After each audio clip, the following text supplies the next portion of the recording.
Looks like we are live on Facebook.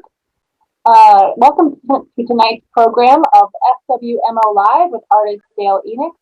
I'm Amanda Shepard, your host, a vice president at the Fort Wayne Museum of Art and a curator of Static Energy Sculpture by Dale Enochs. The exhibition is co-curated by Elizabeth Kilmer, exhibition's content manager at FWMoA. Support for the exhibition comes from the Edna Foundation Fund, with additional support by Anne and Wayne Shive.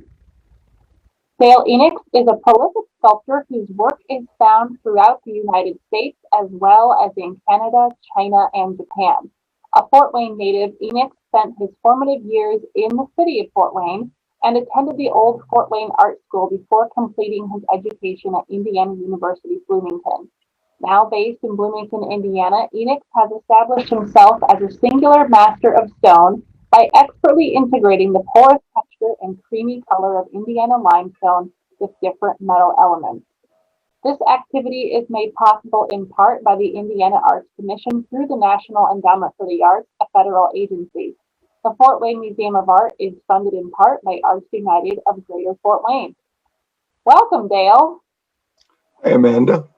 Thanks for having me. It's good to see you again. Yeah, this is a lot of fun. And you and I see each other frequently, but I think it's great that we can connect virtually and have this conversation to a live digital audience who may not want to come out, may not want to be in a crowd, but still want to talk with established and interesting artists like you. Well, I'm honored to be part of this whole thing. So thanks for having me. So you're in your studio, right? That's correct. This is known as the Blue Room.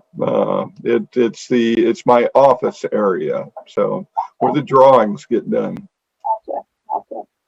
I mentioned in the introduction that you did grow up in Fort Wayne, and obviously with this exhibition, you've had a chance to be back in town on a number of occasions. Is there anything about the town that you grew up in that has had a lasting impact on your artistic practice? I really had to, thinking about that. Fort Wayne is my hometown. That's where I grew up. But my ancestry, at least on my mother's side, is from Fort Wayne as well. And it goes back to my great grandparents in the middle 1800s. And so they came from France and came to Fort Wayne and established themselves quite well on what is known as the Old Auburn Road. So my personal history has, it stays with me, and I'm really interested in that.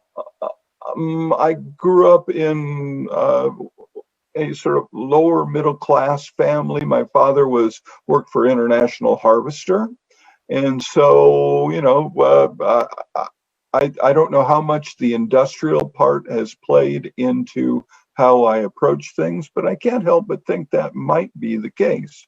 Where I grew up, there's always a workbench and things to beat on and things that I could make. And I did that a lot, throughout my childhood. And then I'm also interested and have been interested in the history of Fort Wayne. And that's really quite remarkable from, the times of the Native Americans through, the importance of the river that goes through the city and so forth. So my answer to your question is yes, it's part of who I am, is I'm a Fort Wayne kid, so. Now, a lot of artists, maybe in their college years or aspiring artists may think, oh, to be successful, I've got to go to New York or I've got to go to LA. Did it ever cross your mind that, man, I got to get out of Indiana. I can't make a living here. I've got to go to one of the big art centers. Yes, it more than crossed my mind. My wife and I made an effort to explore the realities of doing that not long after I got out of graduate school in Bloomington. as many other artists, we viewed New York as being the art mecca. I had no desire to live within the city, but thought that, upstate New York may be, it's quite beautiful there, and my wife and I might be able to handle that. And so we did a very serious investigation to the point of, I don't know, we subscribed to newspapers and tourist bureaus, and we went out there and explored Kingston and Woodstock and Fishkill and all those places. And during that time, it became, with the income that we had available to us, it became apparent that we could not afford to do that. And so it wasn't really a disappointment, because family and friends were in Fort Wayne, but we gave up on the idea, and then soon thereafter Chicago opened up to me, and so I started showing in Chicago, and that's not a bad city to go to. And you haven't really had any shortage of opportunities working in Indiana. Have you felt that you've had as much of a fruitful career living in a smaller city as a big city? That's impossible for me to address, in that I've gone through periods of difficult periods where my work was not selling, and where I've always been able to show, I guess. I've always continued to work. I think one of the advantages has been that I've been able to focus on what I do, and given that time to work on my own by myself. So the reality is living in Bloomington, for starters, the city itself, the people of the city were very supportive years ago, and I went through that period. And then the city of Indianapolis has been very supportive. And so I think that I've been incredibly fortunate, because it's a tough nut, I think, to crack in this conservative state. How do you think you've done that? I'm bullheaded. Tenacity might be a better word. Okay. Now, you attended the Fort Wayne Art School, and for those who may not be familiar, that's actually the origins of the Fort Wayne Museum of Art in the city's west central neighborhood. But the school eventually then merged with IPFW's art department, so a standalone Fort Wayne Art School doesn't exist anymore. Is it correct that you graduated from the last year of its independent existence? No, it is not. I actually graduated the first year that IU had taken over. And okay. So it's close, though, in the crossover. I'm sorry? You were very near the crossover of I was in the midst of it, yes. Okay. And so officially I have my diploma is for my BFA is from Indiana University, which is all well and good. So is my MFA. However, my reality is that I feel as though my sheepskin should be from the Fort Wayne Art Institute, because that's really where I went, and it was a special place. What was special about it? It was, when I started the art school, I mean, well, first of all, picture that this art school, which had been going since the 20s, was made up of these old Victorian mansions. And so there's a romance there to begin with. But then when I started, it was right after the 60s, the first part of the 70s. And so there was this air of freedom at that point that also, permeated the art school as well. But the instructors there it was quite incredible collection of individuals. One one of those individuals, I would say, in retrospect, focused on formal elements of art. Then there were others that really made sure that all the students understood the history of art. And then there was another one that introduced people to different ways of thinking, philosophy and psychology and so forth.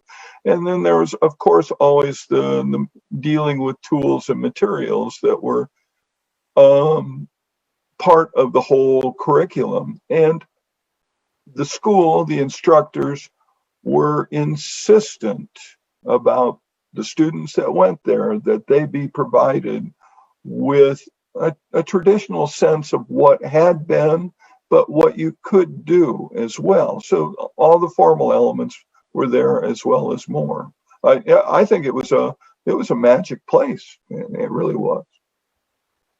What was your work like when you were a student? When I started at the art school, I really focused on ceramics. The instructor there was Clyde Burt. Clyde took me under his wing, and I started learning how to manipulate clay. But there was more than that. I learned, from Clyde how to determine and create a sensuous and wonderful form in a three-dimensional object. And I utilize that knowledge to this day. Clyde encouraged me. He informed me that I was an artist. Well, I didn't, I had no knowledge of that. I needed that encouragement. And so I experimented and started doing these large, crazy raku figures, and just part of my persona is to experiment. I want to know how to do things. So was your work figurative then? Yes, I was after, some time of doing functional wear and experimenting with different forms and wheel thrown forms. Then I began experimenting with hand building, and which developed into doing these relatively large scale, like 3/4 inch or 3/4 scale figurative pieces that were a bit wild. So your work today, though, you're not working in ceramics, and your work is largely abstract. So in some of the pieces, I can see a figure form at times, but you use limestone a lot. How did you discover that this material would help you express what you wanted to say? Well, I had gone to graduate school in Bloomington and found myself there was a pertinent question asked at one of the critiques by the instructor, and that question was, are you a potter or are you a sculptor? And I have not made a pot since that day. Not to say anything against pots, but I really found myself making that hardline decision, and I started creating large scale ceramic pieces while I was in graduate school. They were 8, 9, 10. I think the tallest one was 14 foot tall. I was experimenting with working outdoors. I was interested in this concept of doing public work while I was in graduate school. And so once I got out of school, I had no money, I had no clay, and I had no kiln to fire clay in. But Indiana limestone was abundant everywhere and could be had for a song. And so I started experimenting with that because it was there. I also worked in a log yard for a while, and so I would drag logs home, literally, and carve those into outdoor pieces. It's just what I do. I've heard you say that materials have a spirit to them. What would you say the spirit of limestone is? Indiana limestone it's a humble stone. It's unlike marble or granite, which really can be polished and I consider them to be sexy stones. They are, that polish really seduces people. And so, and it's often used to be called, a polished stone is often used to be called a sculpture when I have viewpoints on that. You can't do that with Indiana limestone. It's just, I see it as being very much like Indiana is, by and large, old Indiana. The roots of Indiana is, it's a humble place. It's not a flamboyant place. And so I think that's part of the spirit of the material. But it also speaks of its age and time, and how durable it is and so forth. And so you get to know these things by focusing and paying attention and utilizing those attributes. Now I'm asking because I don't know. Is limestone a hard stone on the scale of hardness versus soft? Is it difficult to manipulate? No, it's very durable for architecture and for carving, but it's a relatively soft stone. It is a sedimentary stone, where marble is a metamorphic stone, and then there's granite, which is an igneous stone. So limestone is, in this whole area where I live, limestone was laid down by millions of years of sea creatures, bones and shells and so forth, and compressed. And that is really what the basis of Indiana limestone is. It's calcium carbonate. You recently started using metal as the sole material in some of your sculptures, but you've also used different metals in conjunction with the limestone. Talk about the introduction of that material. I'm constantly evolving. Many years ago, in building sculptures, I started introducing metal as a counterpoint. The color of limestone is very neutral, and in building compositions, I found myself using either the raw steel, which will rust on stone, the limestone, and create this beautiful orange patina, or I've powder coated the steel, but it contrasts well with the material and becomes a part of the composition. Now, I've been working that way for quite a few years, until I got to a point where I created a stone figure wall piece, and somehow I found myself thinking, well, now all this linear stuff that I do, wouldn't that be interesting if those repetitive carvings could be perforations, and that light could penetrate that? And I really don't know how that came about. It was magic, but and so I found myself thinking in terms of, well, you can do this in metal, you can do it in aluminum, and then, well, how would you cut it? Well, you can do that with water jet cutting and get very precise cuts. And so I started going down that road, and that's been another evolution for me. So there are a number of pieces within the exhibit that are simply these, what I call layered perforated metal pieces, and they are the result of following that path. So I've not totally broken off from doing stone, and I can't imagine that I ever will, but it is a path that I'm quite interested in.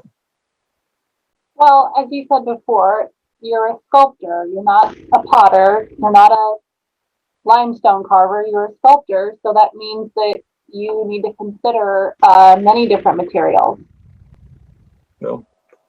That I do. And some work together well, and some work best on their own.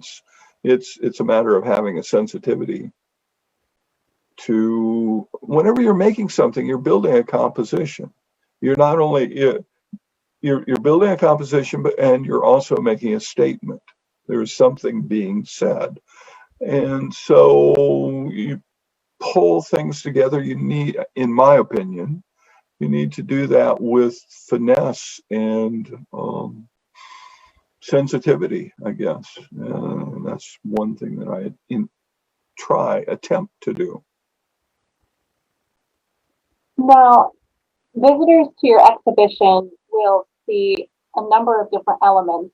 They will see some large pieces that are sculptures in themselves, and then they'll also see representations of some of your public work. So we'll have the small maquette, and then we'll have the photo, and then we'll have the drawing. What do we have? Like a dozen or more examples of your public work in the exhibition. So you work quite large regularly. Um, in terms of public art, how do you see your role as an artist with your public work? I cannot say specifically what really initially drew me to public work. I recall a story that I think I told last week, where when I was in graduate school, I had an advisor. He was actually an art historian, but a brilliant guy. And through conversations with him, I expressed my interest in pursuing public work. And so at the time, they were building a new art museum in Bloomington designed by IMK. And so as an exercise, I designed a sculpture for the new art museum. And so, and built maquettes and did technical drawings and did written things and so forth. And as a matter of fact, some people in the audience may not know what this is, but the prof lent me a Super 8 camera so that I could take film movies of how the sun through the day would affect the shadows within the atrium of the art museum. It was just one of the experiments in trying to put that together. And in the end, I wrote IMK, say, hey, look at this. And in the end, of course, I didn't get that project, but I learned so much. And it wasn't, I think within the next 5 years, I landed my first public piece. And it's a different approach. I'm interested in the challenges of creating space and an environment that's accessible and can be claimed to ownership by people within a community, if that makes sense. I've seen it happen. I mean, people can take on these gathering places, and I hope to create some that speak to people. I'm also interested in potentially, through my work, speaking to people that are not familiar with art. And so there are many people that are unfamiliar with galleries and museums and so forth. And for whatever reason, I mean, some are just simply intimidated by those spaces. But if I can bring work out to a public space and create a space, stabilize a space, create a gathering place, then these people are being exposed to, the work that I do, and I hope it's a positive influence. Well, I would also add to that, there can also be a negative reaction to public art.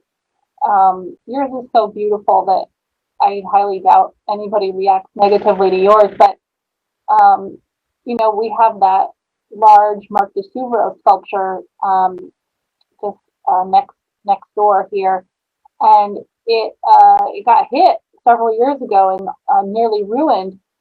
And I couldn't believe the reactions of joy from some people that that sculpture has been ruined.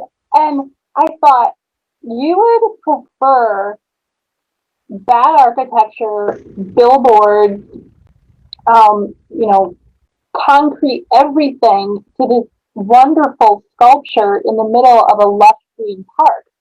We're desensitized in some ways to the ugliness of, just the commercial landscape of our everyday, that we then look at this wonderful abstract sculpture by one of the world's greatest sculptors and cheer at its demise.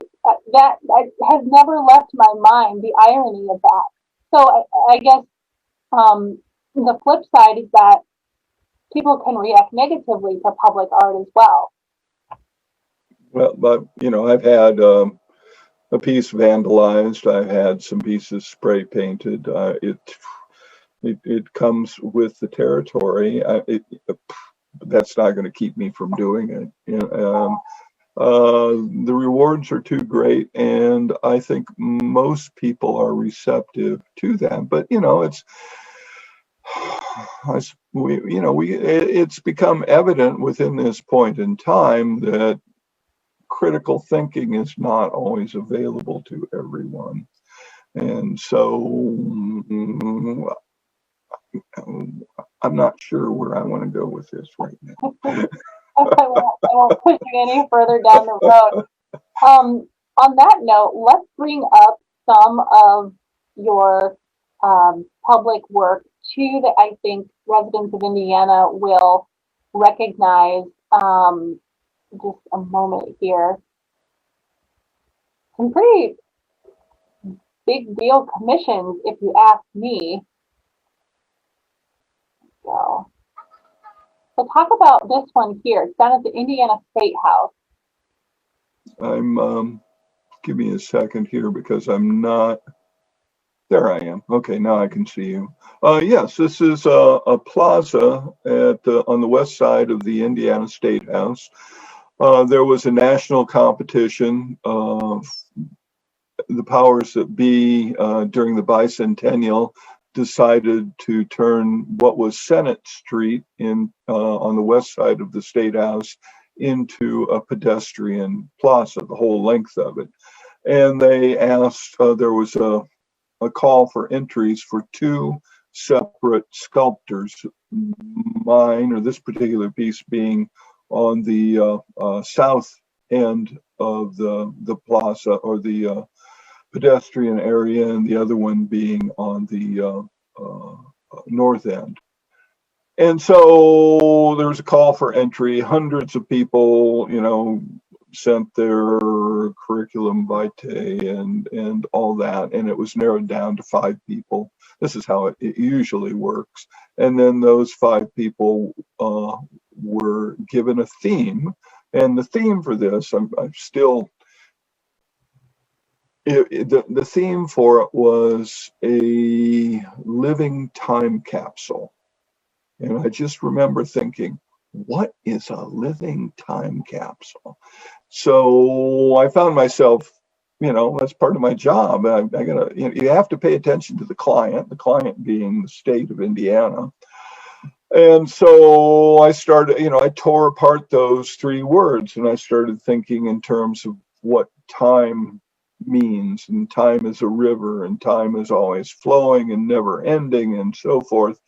And so I started building on that, and then I started thinking about, okay, well, this is the political center of the state of Indiana, so what makes up the state of Indiana? And I found myself narrowing it down to 3 aspects, and that was the land, the waterways, and the people.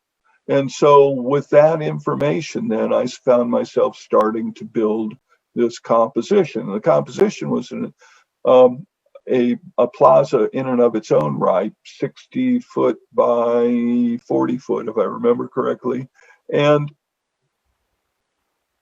I started working with those concepts, and the underlit table that's in front of the ring piece, the entire state of Indiana is carved on the surface of that, but it's not defined by political boundaries. It's defined by the rivers and streams that flow through the state of Indiana. So I was really trying to bring out that notion of the importance of water. And then there's, I designed the plaza itself and the pavers, and so there's this serpentine path that emanates from that water table is what I call it, and goes to the ring itself. And a ring, a arch, a doorway is symbolic and indicative of going from one place to another, from one point in time to another. And it really encapsulated the idea of movement in time. And then the third element of the composition is off to the right, where I built a planter that contains the state tree, a tulip poplar. And so the whole composition looked at from above are three elements that triangulate the surface. I mean, these are formal elements of art, but also I'm dealing with conceptual ideas as well, and trying to finesse it so that it works with the environment. And so if you position yourself within the ring, then you can point straight at the capital or the dome of the State House. And I've been told that by someone that is part of the Indiana Arts Commission, that they think that that sculpture is the most photographed sculpture in the state of Indiana, because they're constantly seeing people having their photographs taken in the ring pointing towards the state capitol. And if I might add, one more thing that really thrilled me is during the Women's March. I talked about this last week, but it's really pertinent.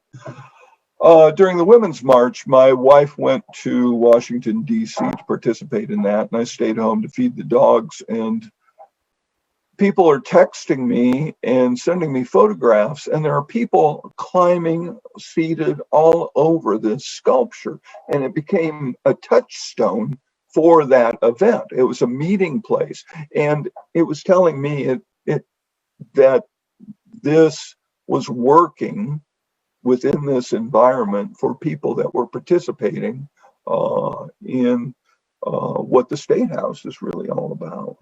So there you go. It's beautiful. It's just breathtaking.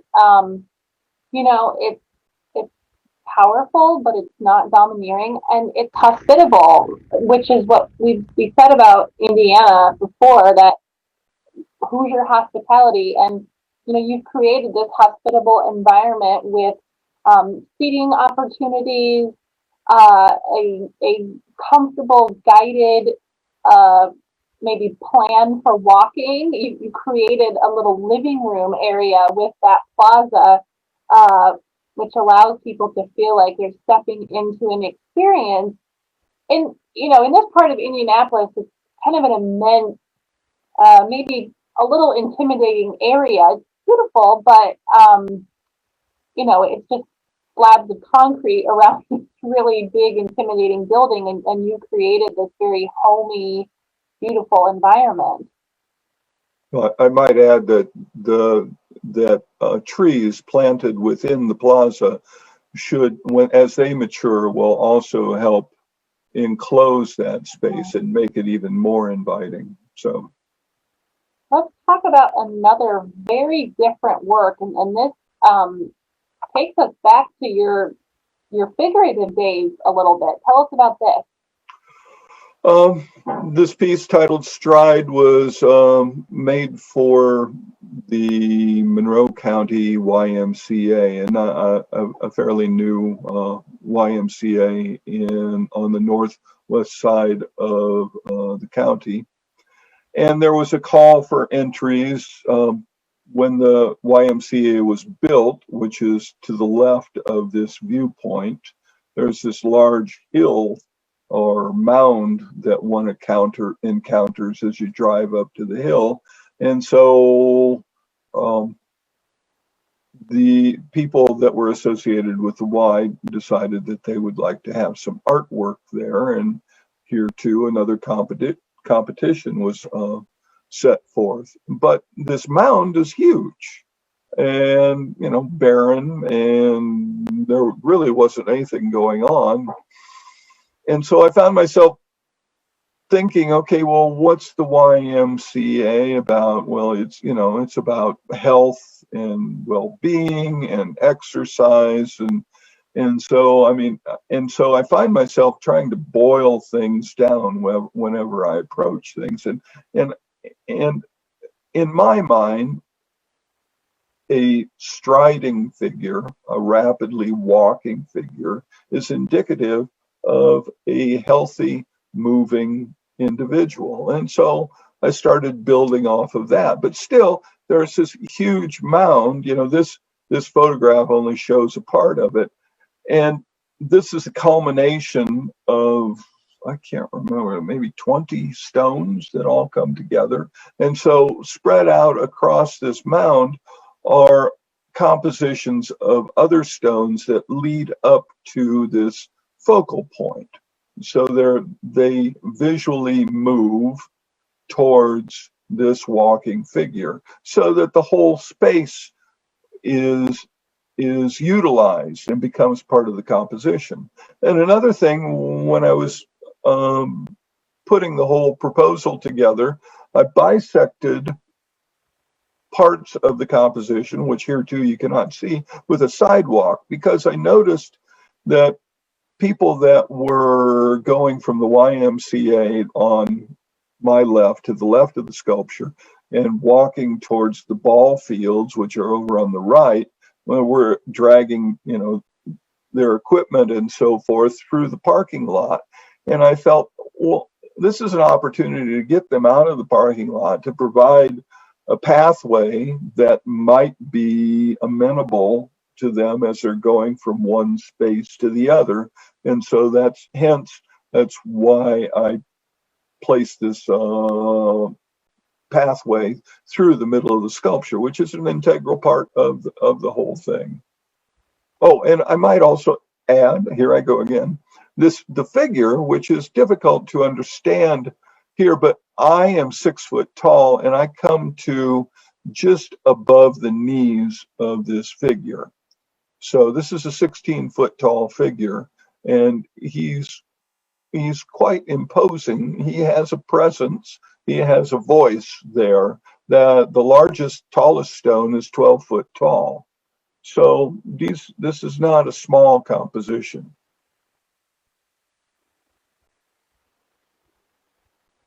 Now, I'm sorry, I've had a little internet interruption over here. I apologize. Dale, we haven't seen a lot of color in your work.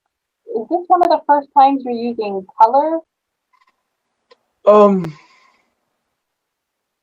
It's not the first, but I have tried over the years to introduce color to Indiana limestone itself. I've tried with dyes and paint, and the best I've found is where either copper or bronze or steel naturally bleeds onto the stone. Everything else looks applied.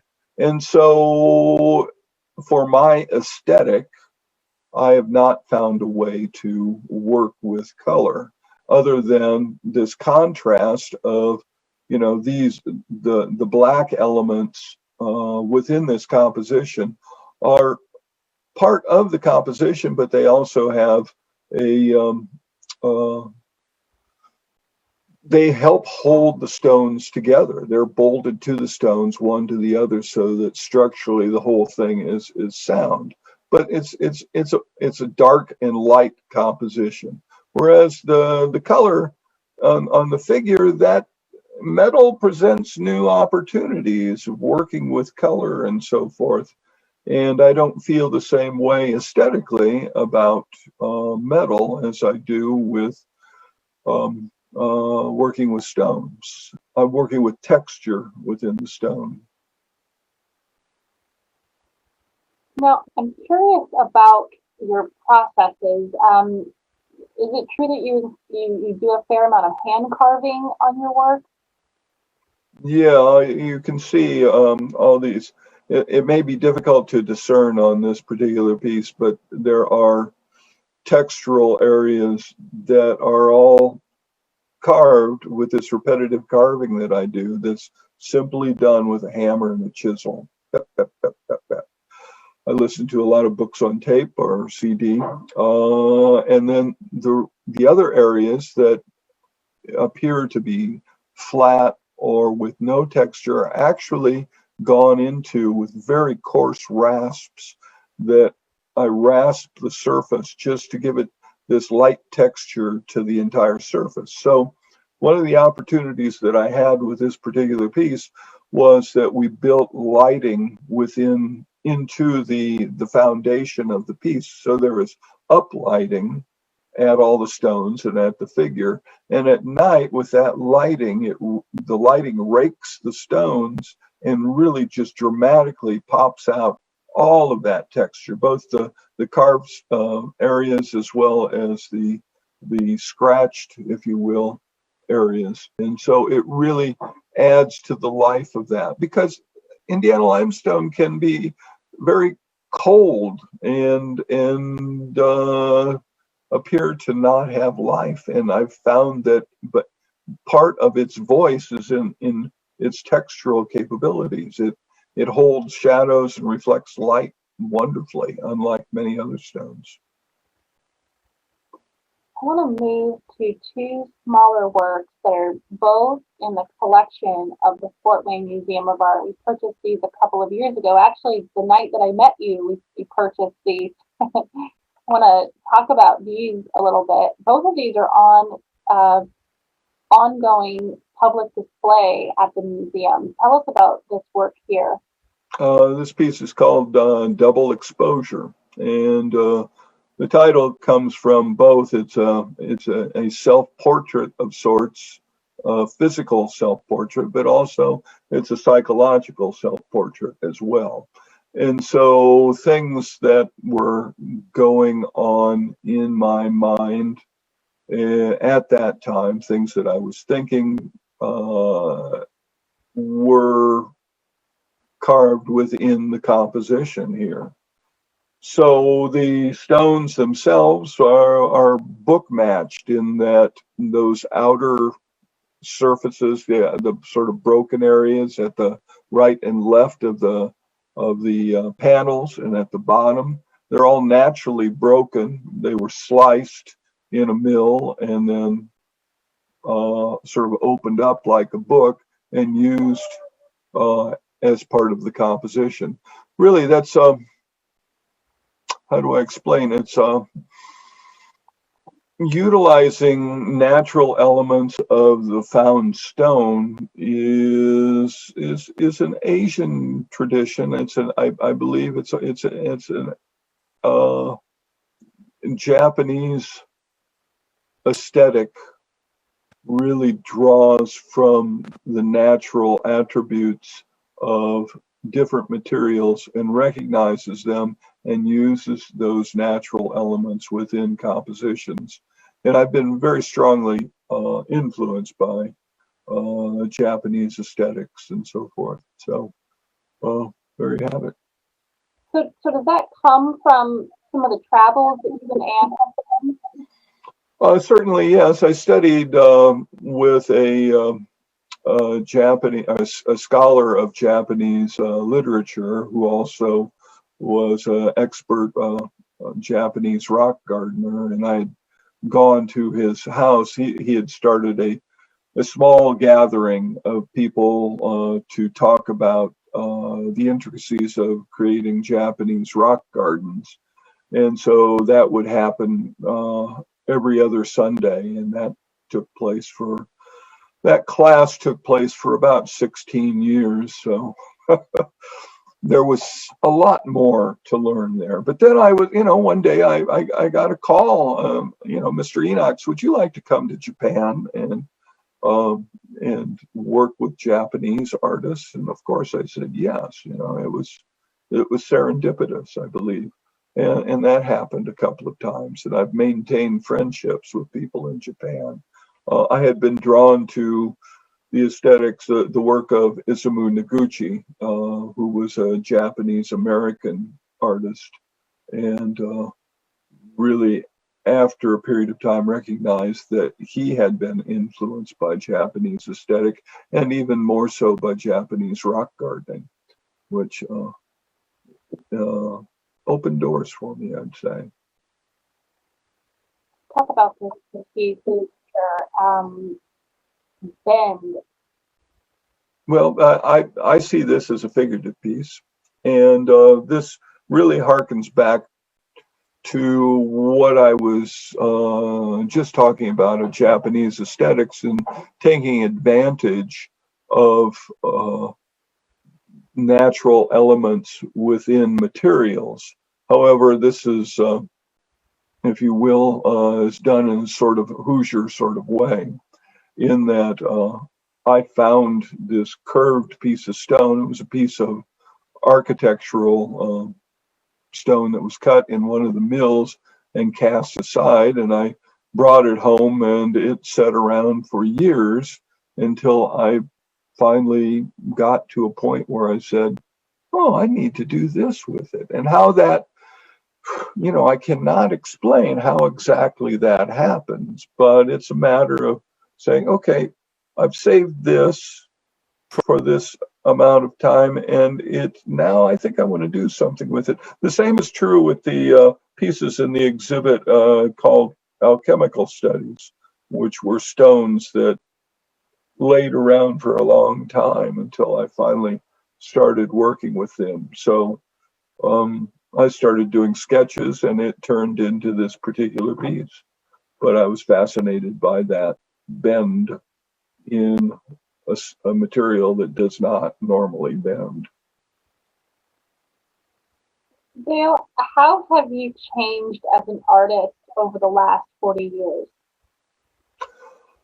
I have a tremendous amount more, much more confidence than I had previously.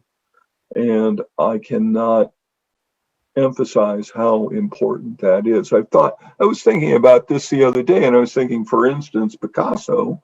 I mean, we could take this down a road, but he was loaded with confidence throughout his years, throughout his life, and he was not inhibited to try different things. And I've always found this like little demon on my shoulder going, oh, that's not going to look good. Oh, that's a bad idea.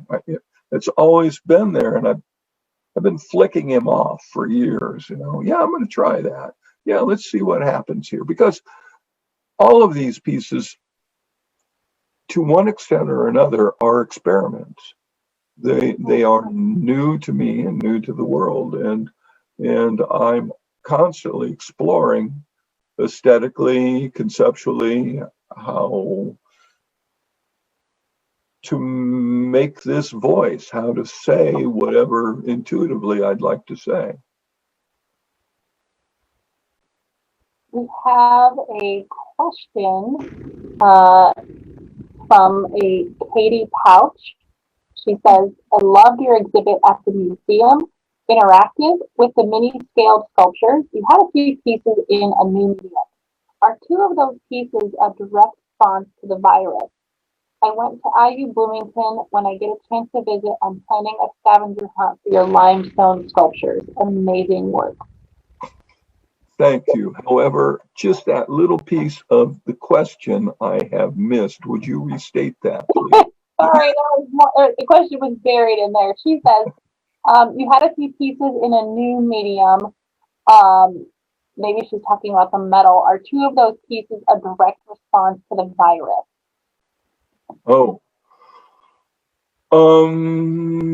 there is a stone carving, a stone piece within the show that was a response to the virus. And there's another stone piece that was response to the intolerance that's raised its head in recent times too. If you are referring to the metal pieces, no, they are not. But I know many people have asked me, well, how do the metal pieces relate to the stone pieces? But if you think in terms of those repetitive lines of perforations within the metal pieces that are all cut out and liken them to these repetitive lines that are carved within the stone.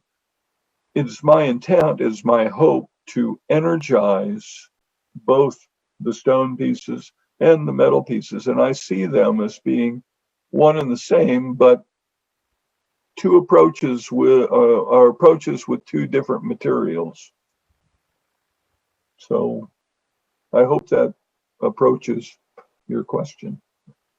And thank you. I have one last question for you. Where do you see your work going in the future?